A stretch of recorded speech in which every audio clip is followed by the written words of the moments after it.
You're now South Valley. I'm John Fredrickson. I am your blowtorch of free speech in America, your Godzilla of the truth, coming to you live in Washington, D.C. Joining me now, this is going to be a fun segment because we got enough time. Join me now, Jim Pfaff is the leader of the Conservative Caucus. He's the president of the Conservative Caucus, even has a chapter in Washington, D.C. Good job. Jim Pfaff is with us. And looks like from the looks of his backdrop, he's in Indiana. Are you in Indiana, Jim? I am. I know it now. I know where you are. Your Indiana people are asking me to go on a bus tour up there. They got a primary, got a bunch of Trump primary challenges. I'm getting to it. It's on my agenda to figure out in the next 2 days. I promised them I'd figure it out. And so it is on. It's the first thing I got to do when I get off the air is figure that out. So thank you for that. And also let's bring in Phil Kline, college law professor at Liberty University, and mainstay on the John Fredrickson Network. And so we're all anxious to know, has Phil Kline fixed his internet problems at his home in Lynchburg? Let's see. Well, he's got his Kansas City Chiefs hat on.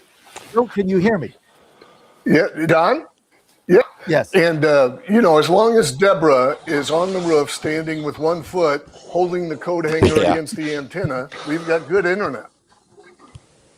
I got to get you Starlink, dude. I'm going to send you the Stat 123 link for Starlink. I got one of those portable ones. I never leave home without it. Plus, it's on my bus. So, well, let's get started. We're going to start with Pfaff because he's been waiting there a while. Jim, thank you for your patience. Before I forget, my best to Myra. I hope she's doing fine. And she's really happy. She's here at home in Indiana. We're in Bloomington, home of the undefeated Indiana Hoosiers football team. Yay. Okay, whatever. By the way, Maryland's playing Indiana this weekend in baseball. Yeah. And so both of them are not having very good seasons. No. He said to my son, the good news is, if you were ever going to win a Big Ten series at home, this is it, right? Because they've played some tough teams, and pitching Joe's out for the season, hurt his lat, so he's out. Have to take a red shirt, so we'll see how that goes. So Jim, look, let's just get to the war and the fake news, and basically the Cloud News Network saying that Iran won somehow, even though they have nothing. They've been decimated. I want your take on the ceasefire, the whole thing. Go. Well, listen, Donald Trump is, let's just remember, because some people have been a little critical about why did you stop? And I think Mark Levin was out there kind of apoplectic about it. But Donald Trump's not a warmonger. He's just trying to save the world. And I think that, and you can agree or disagree, and some disagree, but frankly, we are on the verge of something wonderful if this thing plays out the right way. So we're going to see what happens in the next 2 weeks. I can guarantee you this. If Iran does not allow the Strait of Hormuz to be open, I'm convinced Donald Trump will be in heavy and hard once again, and he's going to keep moving forward. I think the threats are not, he doesn't throw threats out and not be willing to get to them at some point. The red line is real with Donald Trump as opposed to Barack Obama, who had really no red line at all except the one that he claimed he would have. And we got ISIS and much worse terrorism in the world under his watch. Donald Trump is shutting that down. Now, the key factor here is going to be, is he talking to the right people? Are they going to be willing to do what they need to do? Iran has never been willing to do anything or give up anything in the past. So if I had to put money on it, this thing's going to go back to a hot conflagration again. But I'm very hopeful that we get on the right path here. The prize is that the Middle East is already reset. In our lifetimes, in all three of our lifetimes, we've never seen the potential for calm and hopefully a full peace in the Middle East than we have now. So that's just one amazing thing. China and Russia are both on notice that they just don't have the military capabilities that we do. And Europe is finally being revealed for what it actually is, the paper tiger that it has been for a long period of time. NATO should have been done by the late 90s. I can see shortly after the Berlin Wall went down having NATO there because you didn't know if Russia would revert back to, a Soviet system or some problem. But after that, it should have been done. I think that it's going to be refashioned in something more rational and reasonable, but we're not going to be on the hook for it. We've spent $10 trillion over 80 years in NATO. We're spending about $200 to $300 million a year, some estimates $350 million a year, more than all of European countries are spending on their own. And we got to get off the hook for that if they're not going to be our friends and allies, and they've shown themselves that they're fair weather friends. So it's a net positive thing during a very messy situation, and this 2-week pause is going to give us some time to reset and see where we're actually at. Let's go to Professor Kline. Professor Kline, so my take on this, other than the fake news is lying about the war and saying that Iran won, I mean, it's just, I've never seen anything like it in my life. Worse than when Cronkite got on and said, we lost the Tet Offensive. And our generals were like, what? Like, we wiped them out. Like, it was a tremendous success. But, they wanted Nixon to go down, or Johnson, or whoever was there. And so that's the way they reported it. And we got more lies coming out. I think Trump's a little boxed in, though, if I could be candid, Phil, because he made the threat, didn't follow through. Then we got a ceasefire. Then Iran says, oh, we didn't know that it didn't include Lebanon. Well, of course they did. That's stupid. But now the strait's not opened. Today, it's not open. And so that was the basis of the ceasefire. So what does President Trump do now, Phil Kline? Well, I think it's pretty clear the president has always fulfilled what he said he was going to do, and that's no nukes. Additionally, he degrade Iran so that it does not support its proxies in other areas. And he is playing a long game, and he's the first president to do so that would look beyond his own term, try to look at the geopolitical positioning of the United States for future generations. This, and Jim touched on it, this whole engagement in Iran has also applied and revealed Europe. Europe is under great pressure because it needs the Strait of Hormuz. The United States does not. Europe cannot afford Greenland, specifically Denmark. And Greenland is going to be the next choke point of world trade as the ice melts. And so Europe has the choice. The United States with a bigger footprint in Greenland, greater control, or the Russian-China relationship controlling that choke point. So Europe is now faced with a president who's very transactional ideology. President Trump believes if it's good for America, it's good for the world. I think that's a good assumption to have, and history proves that. And so what he is saying is, look, if you want us engaged, if you want to continue the relationship, we have to reprice NATO, and we need your support for the United States to peacefully allow trade, peacefully allow and expand freedom, and to rebut and hold in check Russia and China. And Europe's got a choice to make, and they're facing that choice. Okay, but you didn't answer my question, right? I mean, we're kind of boxed in now, right? Because the strait's not open. Well, I think it's real clear. If they don't clearly allow us to make sure that they can't enrich uranium, if they don't stop funding their proxies, Trump will go in. That's what his end game is. The Strait of Hormuz being open for trade and working in agreement with Iran, where maybe there's a limited toll. I don't think he'll allow a toll, but he will election in the Strait of Hormuz. Don't need it. We need Greenland, and we are energy independent, and Europe needs the Strait of Hormuz. So what Trump is going to do is, if his red line, as Jim said, is crossed, then there is no ceasefire. He will end Iranian nuclear ambitions. He will end their ability to project power. That's what he will do. So let's get to Pfaff. So Jim, let me ask you this. So I agree with Phil philosophically that we don't need this oil going through the strait. This is like at the beginning, Trump said it's basically Europe's problem, not mine. But it's made oil go over $100 a barrel and affecting gas prices in the U.S. Where on the other hand, and of course, jet fuel prices are through the roof. There's already a surcharge. Plane fares going up dramatically. Travel is going to go down as a result of that. I mean, people, have to make decisions. They'll find other ways or not go. So why is oil prices going up when we're energy independent? Why is that, Phil? I mean, Tim. Well, the reason for that is that we're in a situation where we have the oil. Like when Donald Trump is saying that we don't need their oil, what he means is that we can produce oil for ourselves. I mean, he's coming from, you got to remember when he's saying this, he's kind of coming from an understanding of what happened in the 1970s when OPEC cut us off.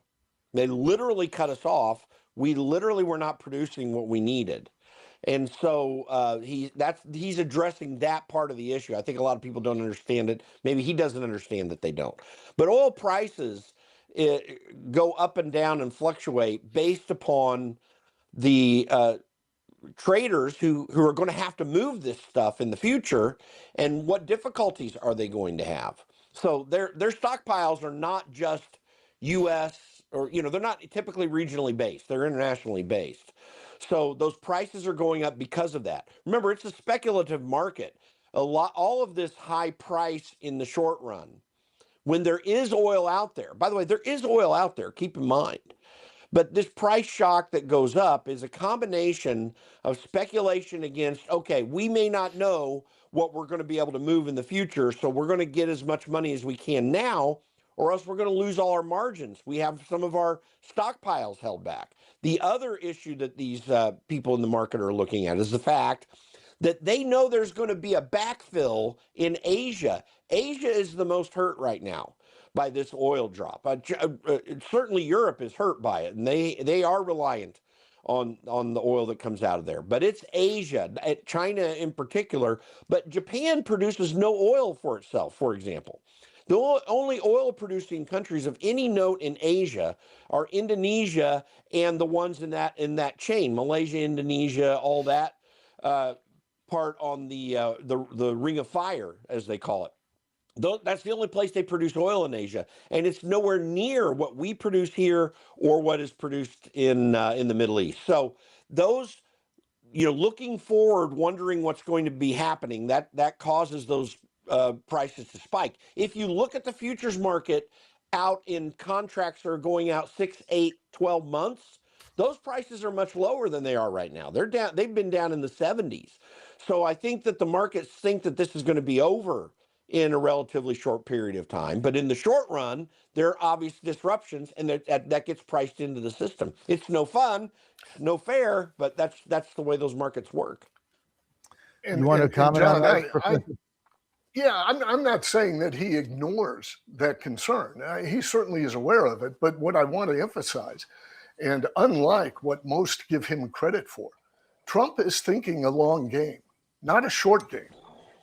The war is going to be short, but his geopolitical strategy is a long game, unlike what we've had in the White House for a great deal of time. All of the problems have been kicked down to the road to this point, and Trump said no longer. And that's what he is looking at. He's looking at how the United States can pressure NATO, and it needs to pressure NATO to reprice it. How the United States can pressure NATO and Europe to see the strategic need in Greenland.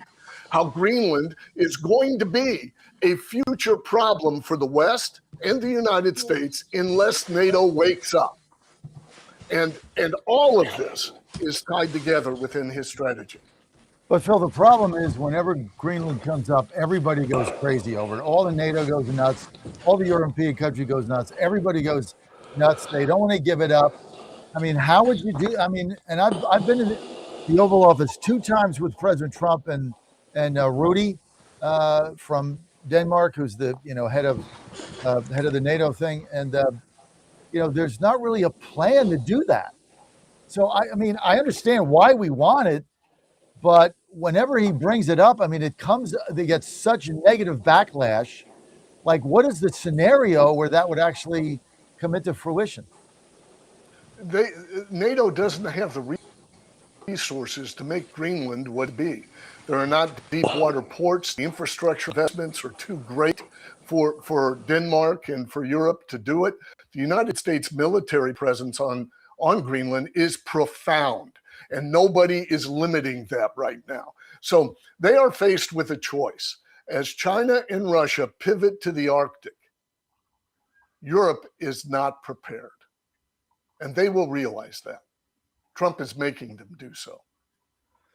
Jim, I really don't see the Greenland thing. I mean, having covered this in depth, every time it comes up, I mean, the pushback against us doing anything in Greenland is bigger than anything. I mean, people they don't want us to deal with that, both internationally, and then there's pushback here in the U.S. So I don't see a pathway, Jim.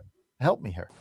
Well, the pathway that's going to come is when Donald Trump says we're withdrawing a certain amount of payments to NATO. Then that whole thing's going to change very quickly. You have to understand, Europe's defense is entirely relying upon us, right? Canada's facing this too. I saw someone put a video together of the difference between what Canada has in their military and what we have, and they don't even have some basic military equipment. But Europe, which does have they have better militaries overall, and they've got some, they've got the type of equipment that they need. There's no way that they can defend themselves. They know that. Mark Rutte, by the way, who's from the Netherlands. You said Denmark, but he's from Netherlands. Thank you. Mark Rutte does get this. Remember, he's got to toe the line with the countries that he represents, being Secretary General of NATO. But he does get this problem. And I can guarantee you in the behind the scenes that he's telling them, you're going to have to get your act together. Donald Trump's using Greenland as he understands that there is a serious need for Greenland. There is a strategic need for it. In the long run, going back to the long game thing that Phil talked about, the shipping lanes that Greenland is around in the Arctic Circle are very, very critical. Everything's changing in the world order right now, and China and Russia are making inroads in that area, and we have to keep that in our mind. So there is a strategic need, but it's also a little bit of a pawn as well to show Europe for what it is. I mean, he gets a twofer out of this: the strategic use of Greenland in the future, and showing Europe for the weak need actors that they typically are. And it's happening everywhere. So, I mean, listen, I don't know what's going to happen with the Greenland thing. There's no doubt that Donald Trump knows what you're addressing, that what's the big deal here? Why is this? I mean, he understands how insignificant it is in the overall scheme of things in terms of what we all care about on a moment-by-moment basis. But he also knows that it is a very serious issue in American strategy. And people don't even know the history of how we've controlled Greenland for most of the last 100+ years, right? So that's the other thing. Everyone hearing this, say, oh no, that belongs to Denmark. Well, that really doesn't describe the history of Greenland. We controlled it for decades and decades prior to that. So anyway, that is a sideshow, though, for most people.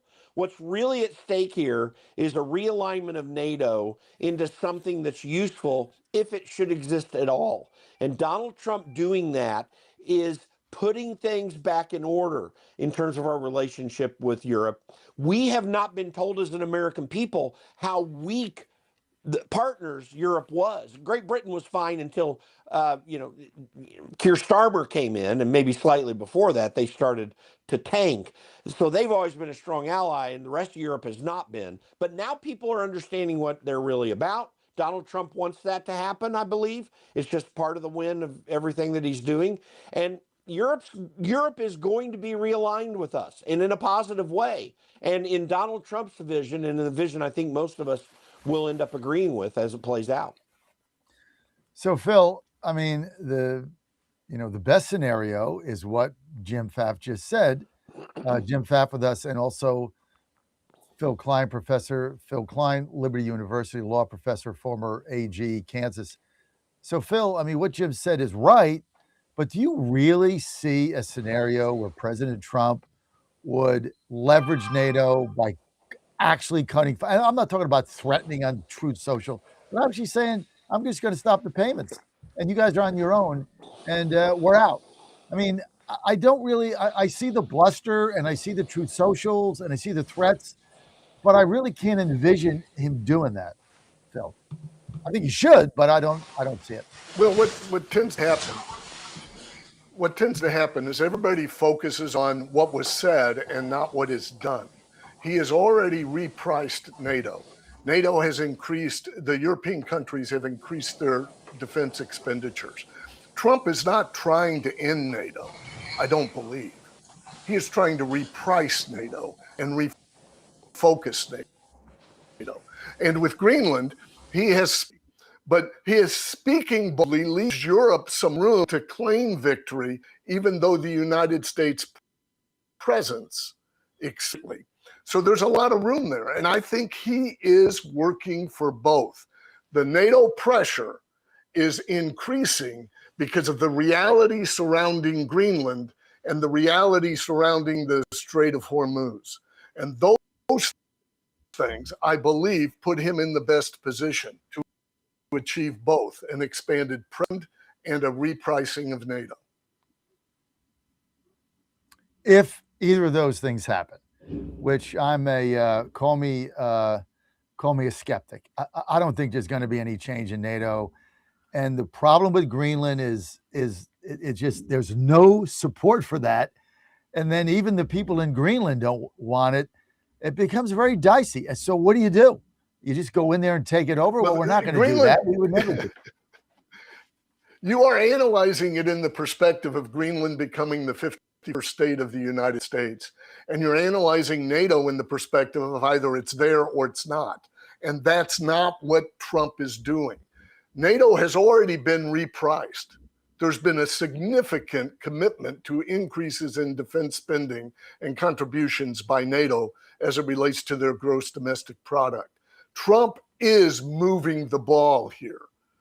It just depends on where the goal line is, not to let them know, but to make them argue against themselves for a while. Let them move towards us. Well, I do agree with both of you here, and this came out at the press briefing that I was at yesterday at the White House. I think NATO has exposed themselves as a feckless paper tiger of no value to us. I mean, I think that if anything came out of this thing with Iran, that's it. So there should be just a realignment of what we're doing because we can't count on them. I mean, they want to count on us, but then in our time of need, nobody did anything. So how do you even come to grips with an organization you belong to that will not do anything to help you when you're in your time of need? I mean, I don't know how you come back from that. So on that, I agree with the two of you. I just don't know what the framework is. Repricing it, you got it.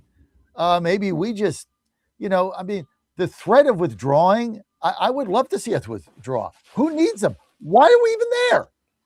I don't think either you can answer that. It's interesting, John. When you watch President Trump and him engage in transactional diplomacy, what you often see, what the media sees and repeats and tries to make the issue is the president will settle up to people that the day before he said are miserable people. The president will resolve things with people. That's because the president has in mind an objective. It's not an inconsistency. It's a negotiating tactic that he has in mind. For us to change NATO such that it is worthy of our involvement, the president has to make NATO believe that he will end it. For Iran to come to the table, they have to believe we will end them.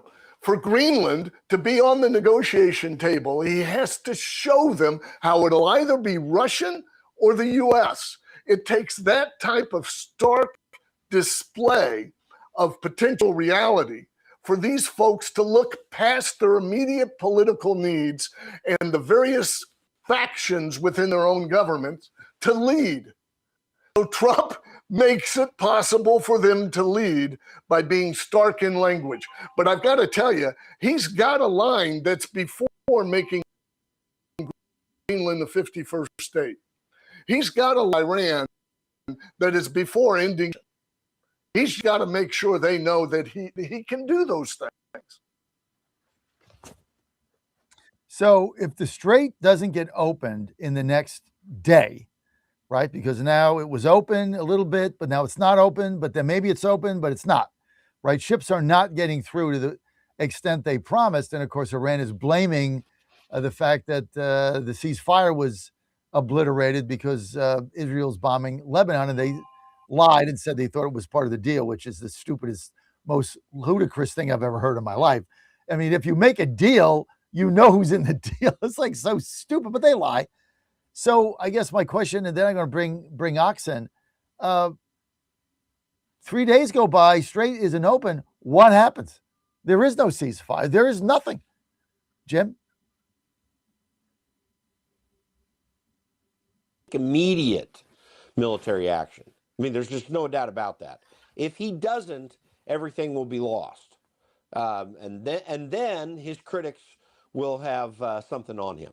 Right? They're going to call him Taco again, like they're already trying to do, and I think that's hogwash. But you know, that's what's got to happen. Donald Trump is feeling the political pressure here too.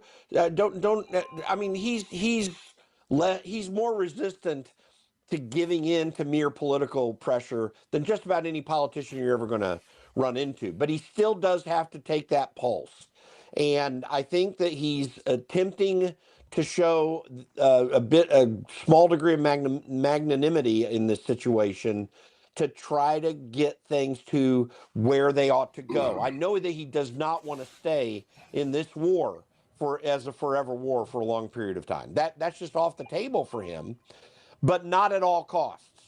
So if the strait does not open and quickly, he needs to immediately re-engage in what he was doing beforehand.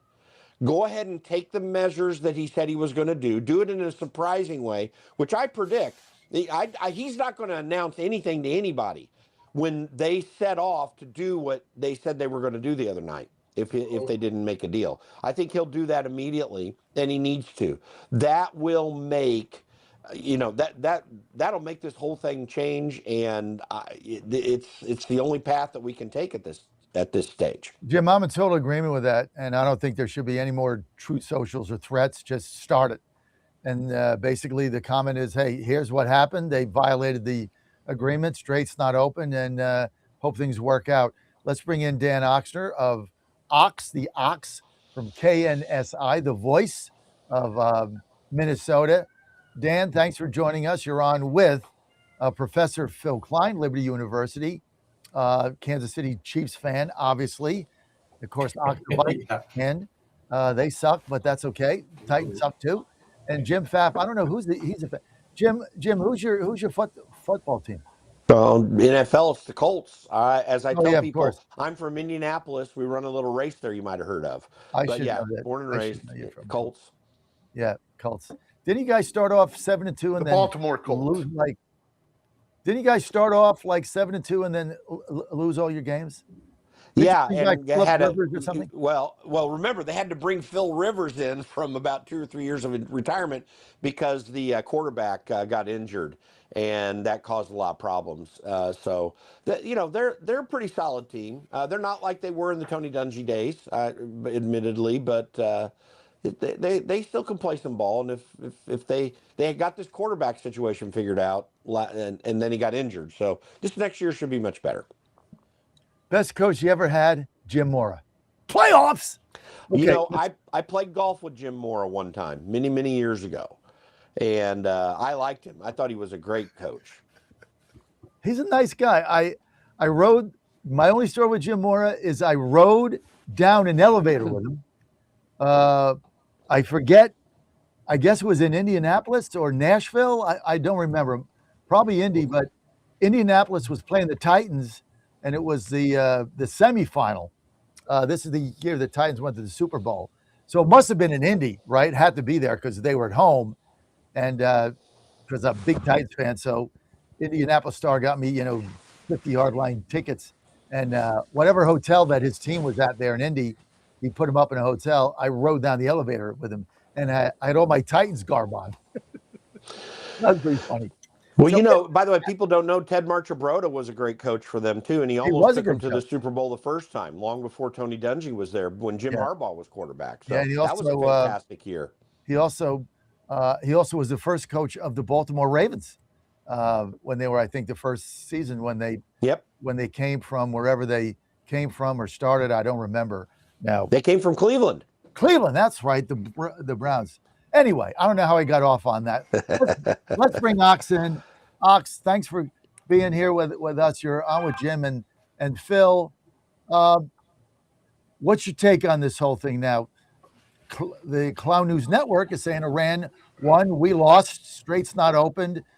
They said Trump was made a fool out of. That's what the Clown News Network and MS Now was saying. Let's say Dan Oxter. Well, first of all, I agree with Phil. I still think of Baltimore as the Colts. So when Jim said the Colts, I'm like, oh, he's from Baltimore.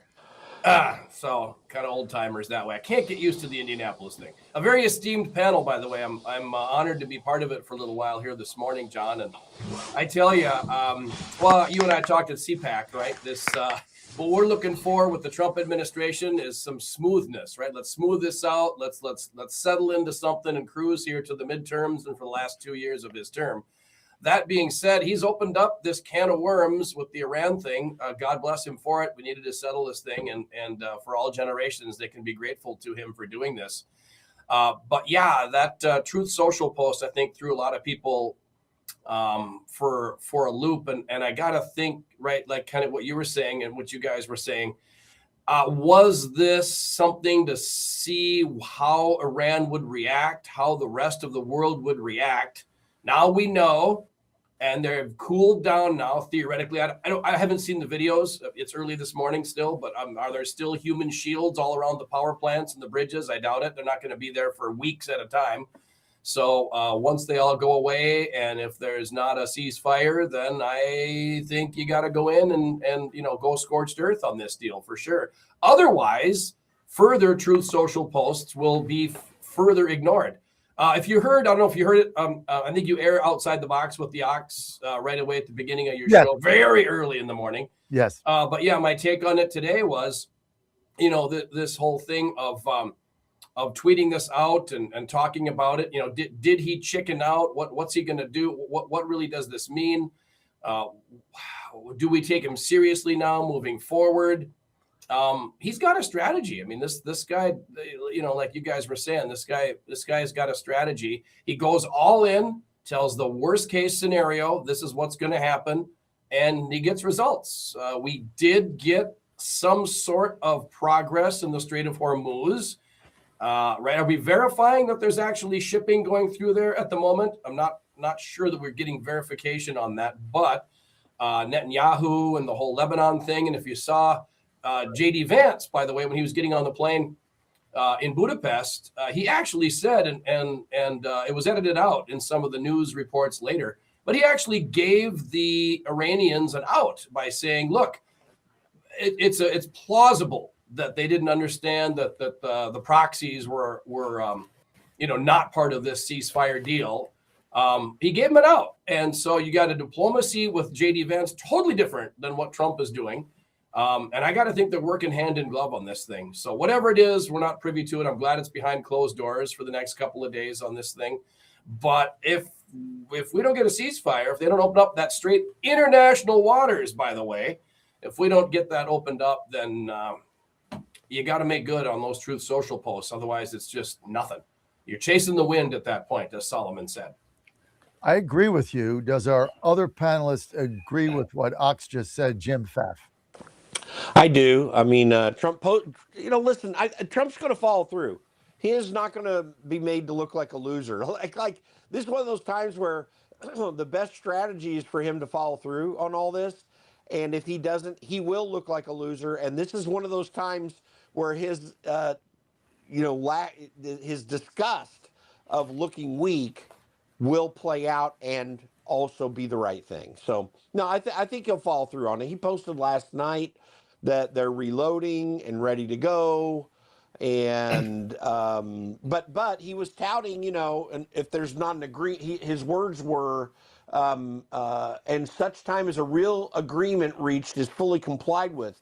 If for any reason it is not, which is highly unlikely, then the shooting starts, quote unquote, bigger. Well, because he's saying he's gauging a lot of his effort on this deal getting done right now. And this goes back to what I was saying earlier, which is he is not immune to the political situation at hand here, right? I mean, Ox is right. You know, he needs to, as quickly as possible, get refocused on steady effort here in the United States and not have the international situation be dominating what's taking place. He knows the risk he took by doing this in that regard, but he did it anyway because of what he knows that he wants to accomplish and knows needs to be accomplished. But he's going to have to get off it quickly. He knows the Save America. I'm just making the political calculation here. He knows the Save America Act is coming back on the floor next week when these stupid members of the Senate took 2 weeks off for no stupid reason. He knows that that's happening too, and he knows what the local focus needs to be as well. So he wants to get off this. There's no doubt about that. But I also believe that he's not going to chicken out on it. He's going to do what he needs to do. The press conference you were at yesterday, John, I was knocked over by how quickly the closure statement was made by Caroline Leavitt. I mean, Epic Fury is over. Her whole introductory remarks summarized exactly what we have done to Iran, and that Epic Fury is done, past tense. So it'll be tricky for them to go back to it again, right? And then, so if that's the message, then yeah, it does sound like they're trying to smooth it over, get the focus back on America, and win the midterms. Phil, that's what they were trying to do. She opened by basically saying, you know, I came here 6 weeks ago. I laid 4 objectives out. All of them have been met. We won. That's what she opened with. Mm-hmm. And then, you know, questions went on from there. But that was when she was doing that, there looked like there was a ceasefire in place. As the press conference went on, because everything is in real time now, other reporters were saying, well, wait a minute, ships are not getting through. Well, we're monitoring it minute by minute. Yeah, but ships are not getting through. So it's not open. So like, now what? And they were not prepared for that. She was not prepared for that. She said, I'm going to take your word, but, you know, I'm going to have to verify this. Mm-hmm. But now it's not open. Ships are not getting through. So I agree with the panel. I mean, Trump has got to do something. You just can't sit back and now go negotiate. Now you're negotiating from like weakness. And we second guess an armchair quarterback or Sunday morning quarterback some of the things here. Looking back on it, shouldn't the initial salvo have been to take Karg Island? Yes. And then go into Iran and start messing with Iran? Wouldn't that have been the first thing to do? Maybe. Looking back on it. The problem with taking Karg Island is there's all sorts of risks that go with it. But I mean, right now, I agree. I think that if this thing is not open like today or tomorrow, the worst thing we can get is another Truth Social saying open it by 3 p.m. or else. Right. Because Iran's not going to do anything. Right. They're not going to do anything. And then the Truth Socials become, well, that's just a negotiating tactic and nobody takes them seriously. Mm-hmm. And that's a problem, right? So I think we're a little more boxed in than might meet the eye. And the media, if you notice, and then back to my outside the box for today, the media yesterday, whenever it was the day before, whenever that Truth Social post was made, they went to commercial breaks. You know, they didn't go wall to wall. They didn't bring in the senior anchors. And wow, Trump just threatened the end of civilization in the Middle East, right? World War III, genocide, etc. If they really believe that, then right, then call in Brett Baer from vacation, whatever it is. All the senior anchors got to come in. We're going wall to wall, no commercials until 7:00 tonight. They didn't. They went to, Vagisil commercials and, some sort of pill that you're supposed to take to make yourself better, even though it gives you, heart attacks and syphilis or whatever. It's amazing. The business as usual, even more commercials than normal, it seemed like, and other stories being covered in the media that day. So, I mean, that tells you how serious they're taking these Truth Social posts anymore. Some of these pharmaceutical ads, when the people are so happy and there's everyone, then the disclaimer comes on. it could cause death. It's like, Right. Yeah. I mean, you just shake your head like, why do we even allow these? Like, it could cause death. You could have a stroke. You could have a heart attack. You could die. But if you're not dead, well, then you'll be happy and you'll be running around with your kids in the park and whatever problems you've got. Jim, I'm gonna go to Jim. We're both. Yeah. But what about what's really funny is, by the way, I keep telling my wife I'm sick and tired of all the pharmaceutical commercials, especially the GLP ones that have all the fat people promoting the product that's supposed to help you not be overweight anymore. Right. So anyway, but it's a farce. Listen, I worry because Donald Trump does take the political pulse, and there's no doubt that he does not want the politics to go bad, and he does make decisions from time to time to make sure that the political is not going against him, and that's why Caroline Leavitt was so clear about it all being over when we all know there's no indication of it being over at all in terms of what the projected outcome ought to be.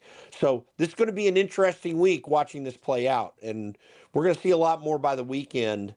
And again, I just think he does not want to be looked at as a loser. He's either going to figure out a way to not look like a loser and stop, which I'm not highly suspicious that he would do, or he's going to get back into it. And I think he set that up on his Truth Social post as I read it. So we'll see how it plays out. The reality is this. Oh, and by the way, the reason he didn't take Carg Island immediately, because Dan brought up, or both, you brought up a good point there. It's also a booby trapped like crazy. Right. That's a big issue, and he didn't want to go in with ground troops. But let's keep in mind what his number one goal here is. His number one goal is not to shut down Iranian oil.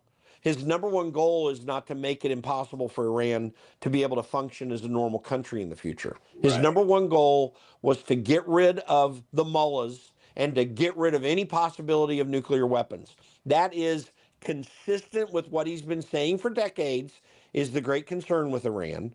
And it's consistent also with what we see with him on a regular basis, where he's not willing to say, well, your system of government sucks, so we hate you, and we're going to make life horrible for you.